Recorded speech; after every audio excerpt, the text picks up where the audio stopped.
Hello friends, स्वागत है आप सभी का उत्तर प्रदेश के मुख्य समाचार में। आइए जानते हैं यूपी के वेदर के बारे में और साथ ही वाराणसी प्रयागराज में डूब गए हैं घाट, मथुरा में उफान पर यमुना नदी है और इसके साथ ही और कई सारे अपडेट हैं। वहीं पर किसान निधि को लेकर नया जानकारी आ गया है और पेंशन योजना में वृद्धा लोगों को कब पैसा मिलेगा और राशन कार्ड में दर्ज कराना पड़ेगा। परिवार के सदस्यों की ई-केवाईसी करानी होगी। 4500 रुपए मिलेगा खाते में। आइए इसके बारे में जानते हैं। गोल्ड सिल्वर प्राइस भी जानेंगे। इस वीडियो में आप अंत तक बने रहिएगा। चलिए शुरू करते हैं।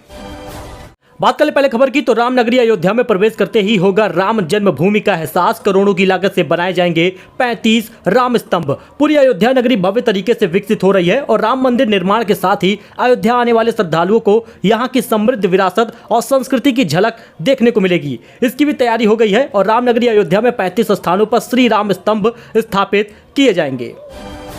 तो अयोध्या से कुल्लू मनाली जाने को निकले एक परिवार के 10 लोग लापता हैं। सभी के फोन स्विच ऑफ आ रहे हैं। अयोध्या के नगर पंचायत कुमारगंज के पिठला गांव से हिमाचल प्रदेश के कुल्लू मनाली के लिए निकले एक ही परिवार के दोस्तों 10 सदस्य लोग लापता हैं। अचानक लापता हो गए और उनके सगे संबंधी खोजबीन में जुटे हैं। तो भ्रष्टाचार करप्शन कभी खत्म नहीं होने वाला, इसका आप एक उदाहरण देख लीजिए। बिजली विभाग का जेई और कर्मचारी 5000 रुपए रिश्वत लेते गिरफ्तार हुए हैं। ये कोई आम आदमी नहीं है, ये सरकारी सर्विस करने वाले लोग हैं। उनके पास खाते में खूब सारा पैसा होता है और हर महीने खाते में पैसा आता है। कोई नॉर्मल से व्यक्ति नहीं है, दिहाड़ी मजदूर नहीं है, लेकिन फिर भी इनसे ईमानदार होते हैं दिहाड़ी मजदूर। आपको बता दें, बिजली विभाग का जेई और कर्मचारी 5000 रुपए रिश्वत लेते गिरफ्तार हुए हैं। जेई ने बिना रीडिंग के बिजली के बिल भेजकर उपभोक्ता को परेशान किया। जमा न करने पर कनेक्शन काट दिया और अधिकारियों से शिकायत की तो 55,000 रुपए से ज्यादा का बिल बना दिया। इसके बाद मामला सुलझाने के लिए 20,000 रुपए मांगे। इस पर उपभोक्ता ने एंटी करप्शन टीम से शिकायत कर दी। शनिवार को टीम ने किदवई नगर के ब्लॉक स्थित उपकेंद्र से जेई अंकित मिश्रा और विभाग के संविदा कर्मचारी मोहम्मद नासिर को 5,000 रुपए रिश्वत लेते रंगे हाथ गिरफ्तार कर लिया। तो चलिए वेदर को लेकर नई जानकारी बता देते हैं, क्योंकि यूपी में अभी और होगी झमाझम बारिश। आईएमडी ने इन जिलों के लिए जारी किया है ऑरेंज अलर्ट। आपको देख लीजिए, आपका जिला तो इसमें नहीं आता, क्योंकि उत्तर भारत में भी बारिश का कहर जारी है। उत्तर प्रदेश में मानसून अपने चरम पर है। सूबे में जमकर बारिश हो रही है और बारिश के कारण प्रदेश के कई जगहों पर लोगों को दिक्कतों का सामना करना पड़ रहा है। मौसम विभाग ने जारी किया है ऑरेंज अलर्ट। 50 जिलों में येलो अलर्ट है तो कई जिलों में ऑरेंज अलर्ट जारी हुआ है। आपको बता दें, 18 जुलाई, 19 जुलाई और 20 जुलाई को ऑरेंज अलर्ट जारी किया गया है। मौसम विभाग ने राजधानी लखनऊ समेत मौसम विभाग ने पीलीभीत, बरेली, लखीमपुर खीरी, बहराइच, श्रावस्ती, शाहजहांपुर, फर्रुखाबाद, कन्नौज, कुशीनगर के अलावा आसपास के जिलों में भारी बारिश की संभावना जताई है। अभी और बरसेंगे बादल, यानी कि आपको इससे राहत नहीं मिलने वाली और इन जिलों के लिए येलो अलर्ट जारी हुआ है। आप यहां पे इस जिले का नाम देख सकते हैं। तो अभी कुछ दिन पहले मायावती को प्रधानमंत्री बना रहे थे। राज्यभर के एनडीए में शामिल होने पर शिवपाल का तंज। जी हां दोस्तों, सपा के महासचिव शिवपाल सिंह यादव ने कहा कि राज्यभर का कोई ठिकाना नहीं है, वो कभी कहीं पर भी जा सकते हैं। शिवपाल ने उन पर तंज कसा है। दरअसल आपको बता दें, एनडीए में उनका गठबंधन हो गया है और लोकसभा चुनाव 2024 के लिए ओम प्रकाश राजभर की पार्टी सुबह सभा ने गठबंधन का ऐलान कर दिया है। इससे यूपी की राजनीति का एक महत्वपूर्ण घटनाक्रम माना जा रहा है। तो स्कॉलरशिप को लेकर एक नई जानकारी आ गई है। ओबीसी के छात्र छात्राओं को नहीं करना होगा लंबा इंतजार, जल्द मिलेगी छात्रवृत्ति व फीस भरपाई। दरअसल उत्तर प्रदेश के पिछड़े वर्ग के छात्र छात्राओं को अब छात्रवृत्ति और फीस भरपाई का लाभ पाने के लिए लंबा इंतजार नहीं करना पड़ेगा। मौजूदा व्यवस्था में जुलाई अगस्त में आवेदन करने वाले इन छात्र छात्राओं को अगले साल 31 मार्च तक, यानी वित्तीय वर्ष की समाप्ति तक छात्रवृत्ति और फीस भरपाई की राशि उनके खातों में हस्तांतरित की जाती है और ऐसा होगा और जल्द ही होगा। यह जानकारी प्रदेश के पिछड़ा वर्ग कल्याण राज्य मंत्री स्वतंत्र प्रभार नरेंद्र कश्यप ने हिंदुस्तान से खास बातचीत में दी है।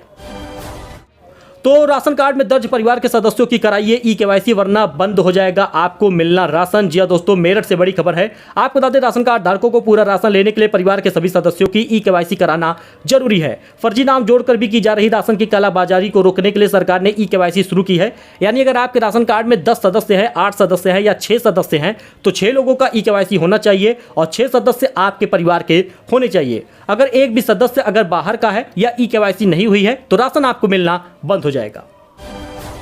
तो पेंशन योजना को लेकर बड़ा अपडेट आ गया है। वृद्धावस्था पेंशन योजना में अगर आपने रजिस्ट्रेशन करा लिया है तो आपको बड़ी खुशखबरी मिलने वाली है, क्योंकि इसी जुलाई के अंत में आपको खाते में पैसा मिलेगा। लेकिन आपको बता दें, विकलांग पेंशन योजना में कहा गया था 4500 रुपए मिलेगा, लेकिन उन्हें सिर्फ 3000 रुपए दिया गया है। तो ऐसे में वृद्धावस्था लोगों को भी 4500 रुपए के बजाय 3000 रुपए ही मिलेगा, लेकिन ये जुलाई के आखिरी तक मिलेगा। उसके बाद अगस्त, सितंबर, अक्टूबर का जो पैसा आने वाला है वो कुल 4500 रुपए आएगा, यानी हर महीने का 1500 रुपए। ऐसा अपडेट आया है, हर मीडिया रिपोर्ट में जानकारी है, वही आपको बताई जा रही रही है। मेरी तरफ से ऐसी कोई जानकारी नहीं है, जो डिटेल में बताया गया है वही आपके साथ शेयर कर रहे हैं।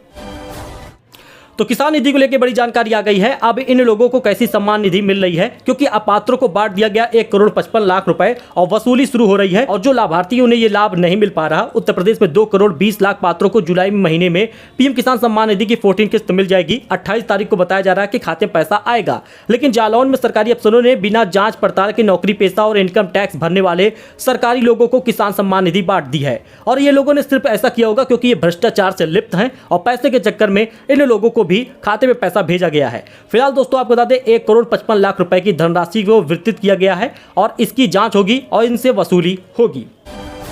तो चलिए जान लेते हैं गोल्ड सिल्वर के प्राइस के बारे में, क्योंकि सोना चांदी के रेट में कमी आई है। लखनऊ और नोएडा का भी रेट जानेंगे। दरअसल आपको बता दें हर रोज सोना चांदी के नए दाम देखने को मिलते हैं और भारत में 22 कैरेट 10 ग्राम का सोना 55,000 रुपए का मिलेगा और 24 कैरेट सोने की कीमत आज 60,000 रुपए है। लेकिन आपको बता दें 24 कैरेट सोने का दाम पहले 60,000 रुपए ही था। अब 22 कैरेट और 24 कैरेट लखनऊ में कितना रेट है ये जान लीजिए, क्योंकि 22 कैरेट सोना जो लखनऊ में मिलेगा 10 ग्राम का वो 55,150 का मिलेगा और 24 कैरेट वाला 10 ग्राम का सोना 60,150 रुपए का मिलेगा। यानी रेट में कोई भी बढ़ोतरी नहीं हुई है, जो रेट पहले था वही रेट है। अभी भी आपके पास मौका है, खरीद सकते हैं।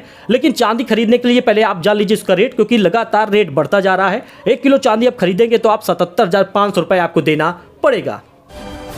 तो भाग्य लक्ष्मी योजना के तहत यूपी सरकार बच्ची के जन्म से लेकर पढ़ाई तक उठाएगी खर्चा। क्या है पात्रता, कैसे करें आवेदन, आप इसको जान लीजिए। यूपी की राज्य सरकार बच्चियों के लिए कई योजना चलाती है। ऐसे में एक स्कीम और है भाग्य लक्ष्मी योजना, जिसके तहत बच्ची के जन्म के समय 50,000 रुपए का बॉन्ड और माँ को 51 रुपए मिलता है। और आपको बता दें 50,000 रुपए का ये बॉन्ड 21 साल बाद मेच्योर होकर 2 लाख रुपए मिलता है। वहीं पर माँ को 51 रुपए दिया जाता है। उद्देश्य यह है कि भ्रूण हत्या को रोका जाए और इसी के चलते बच्चियों के भविष्य को उज्जवल बनाने के लिए भाग्य लक्ष्मी योजना चलाई जा रही है।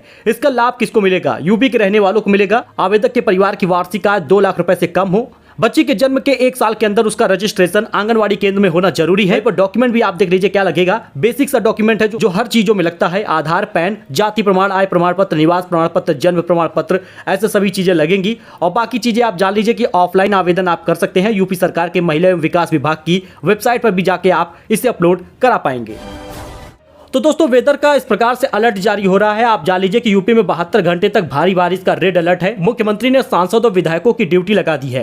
देश के विभिन्न हिस्सों में मानसून का कहर देखने को मिल रहा है और भारी बारिश के कारण नदियों ने रौद्र रूप धारण कर लिया है। मौसम विभाग ने प्रदेश में अगले 72 घंटे में भारी बारिश की संभावना जताई है। मुख्यमंत्री खुद स्थिति का जायजा ले रहे हैं। आपको बता दें बाढ़ जल जमाव से जूझ रहे लोगों की समस्याओं को दूर करने के लिए सांसद, महापौर, स्थानीय पार्षद और नगर आयुक्त अपने अपने क्षेत्रों के रेगुलेटरों को निरीक्षण करेंगे। 72 घंटे तक भारी बारिश का रेड अलर्ट है। लखनऊ के लोगों को खुले में ना घूमने की चेतावनी दी गई है। ने सावन के दूसरे सोमवार पर गोरखनाथ मंदिर में किया रुद्राभिषेक। आप यहां पे वीडियो देख सकते हैं। और आपको बता दें ANI उत्तराखंड ने इसका ट्वीट भी किया है। सीएम योगी आदित्यनाथ इससे पहले वाले सोमवार में भी रुद्राभिषेक किए थे।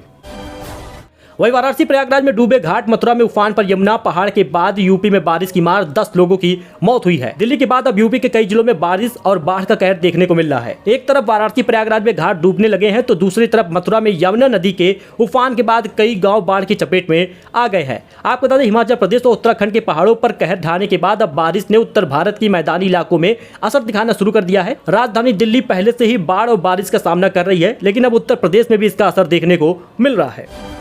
दोस्तों ये कुछ अपडेट था जो आपके साथ शेयर किया गया है। आई होप आपको ये पसंद आया होगा। वीडियो पसंद आया हो लाइक करें, चैनल को सब्सक्राइब करें, हमारे साथ जुड़े। मिलते हैं एक नई जानकारी के साथ अगले वीडियो में। तब तक के लिए धन्यवाद।